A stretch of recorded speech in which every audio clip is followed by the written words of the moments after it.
Good afternoon everybody. সবাই কেমন আছেন? আশা করি ভালো আছেন। আমি ভালো আছি। আমি নয়ন, চিটাগং থেকে। সো কিছু করতে যাচ্ছি, কিন্তু টাকা নেই। অনেকের মনে স্বপ্ন আছে, কিন্তু সাধ্য নেই। নো, এটা হতাশ হবার কিছু নেই।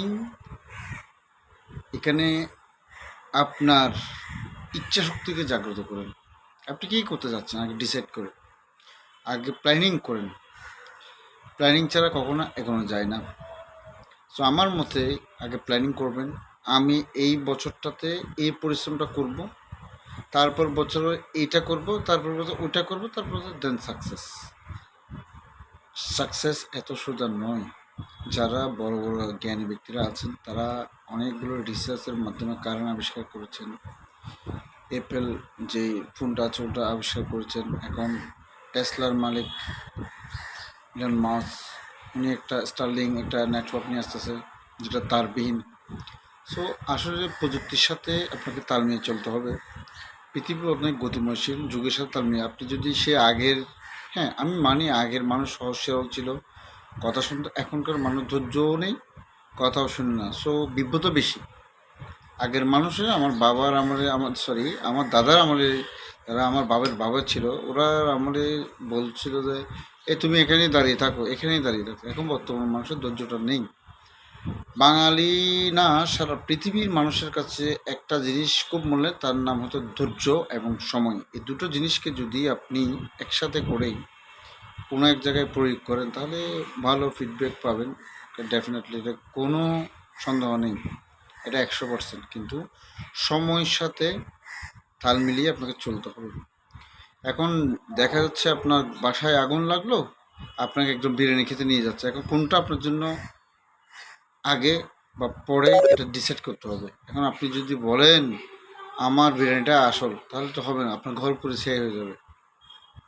একটা কথা মাথায় রাখবেন, একটা মানুষের জীবনে সুযোগ, সময়, টাকা একসাথে আসে না। সেটা মেয়ে হোক বা গাড়ি হোক বা বাড়ি হোক, যখন যেমন তখন তেমন কাজে লাগাতে হবে। সো আমি একটা আশা করব, একটা কথা উদ্দেশ্য করে বলছি, যথাসময়ে বিয়ে শাদী করে ফেলেন, কপালে যা আছে তা হবে। তো কোনো জাতপাত বাদ দিয়েই কোনো বংশ, ভালো বংশের মেয়ে, অনেকে শিকদার দেখে, অনেকে সুন্নি দেখে, অনেকে হবি দেখে, অনেকে দাস দেখে, অনেকে দেয় দেখে, মানে এক একজন এক একটা দেখে, জাত দেখে। কিন্তু অ্যাকচুয়ালি এগুলো না, আমরা সবাই মানুষ। দিন শেষে সকল ধর্মকে আমি রেসপেক্ট করি। কিন্তু বিষয়টা হচ্ছে, আপনারা ওগুলো বাদ দিয়ে ইজিভাবে আপনারা সফল হন, এগিয়ে যান, এন্টারপ্রেনার হন। আর ঘরে বসে তাকে মা বাবার উপর ভর করে আর চলবেন না। অনেক তো বিরক্তবোধ লাগে, বসে থাকতে পারে না।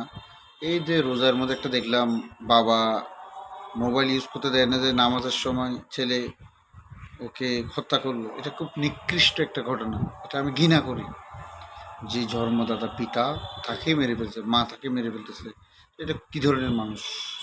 আমি ঘৃণা করি এসব মানুষকে, হ্যাঁ, যারা এই ধরনের কাজগুলো করে। মা বাবার প্রতি রেসপেক্ট করবেন, পাড়াপড়শির প্রতি সম্মান করবেন, সুখে দুঃখে পাশে থাকবেন, এটাই হচ্ছে পরম ধর্ম। ঠিক আছে? আরেকটা বিষয় হচ্ছে, আপনারা যে এলাকায় থাকুন না কেন, বিপদে সহযোগিতা করবেন। ওটা অমুক, ওটার সমুক, এটাগুলো দেখবেন। সবাই দিন শেষে সবাই বাঙালি। ঠিক আছে? বিপদে একজন একজন পাশে না থাকলে এটা আসলে হয় না।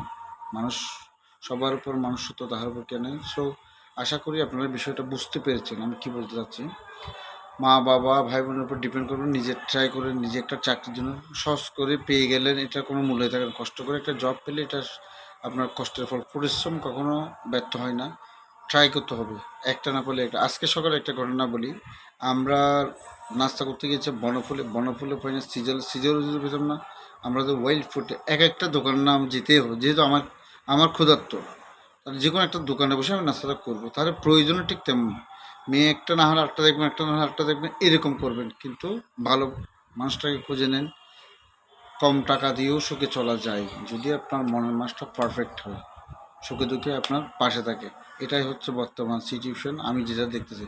এখন তো মেয়েদের ডিমান্ড, আমাকে যে বিয়ে করবে তাকে 10 লাখ টাকা ইনকাম করতে হবে। অনেকগুলো সোশ্যাল মিডিয়াতে ভিডিও দেখি, এগুলো হচ্ছে আমি কি বলবো, আমি কোনো নোংরা ভাষায় কিছু কমেন্ট করব না। সো ওই শিক্ষা আমার পারিবারিকভাবে আমি পাই নাই। সো আমি নারীদের রেসপেক্ট করি। সো এটাই বলবো যে আপনারা ভালো কিছু করেন, ইনকাম চুজ করেন, ইনকাম করেন। মেয়েরা তো এখন বসে নাই, অনলাইনে আপনার চুড়ি, শাড়ি, গয়নাগাটি অনেক কিছু বিক্রি করতেছে। সো খাবার সাপ্লাই দিচ্ছে, ভালো সার্ভিস দিলে অনেকেই এগিয়ে যেতে পারবে। সো বসে থাকবেন না। অনেক মেয়ে তো বাচ্চাটি থেকে বাচ্চাকে পড়ালেখা শেষ না করেও বা শেষ করেও হাঁসের মাংস, রুটি বিক্রি করতেছে বিভিন্ন স্টলগুলোতে দেখলাম। এটা হচ্ছে, আমি সাধুবাদ জানাই তাদেরকে, এটা তাদেরকে স্যালুট জানাই যারা এগিয়ে আসছেন। আপনারাও বসে থাকলে আপনি কিছু না কিছু করেন, আমি চাইবো আপনারা এটা কিছু করেন, এটাই ভালো হয়। ধন্যবাদ সবাইকে সাথে থাকার জন্য, সহযোগিতা করবেন।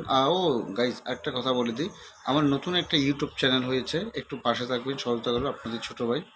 এটা হচ্ছে Nayan blog with Nayan, blog with Nayan. আমি হয়তো লিখে দেবো, মেনশন করে দেওয়ার সময় লিখে দেবো, এই আর কি। ধন্যবাদ সকলকে সাথে থাকার জন্য।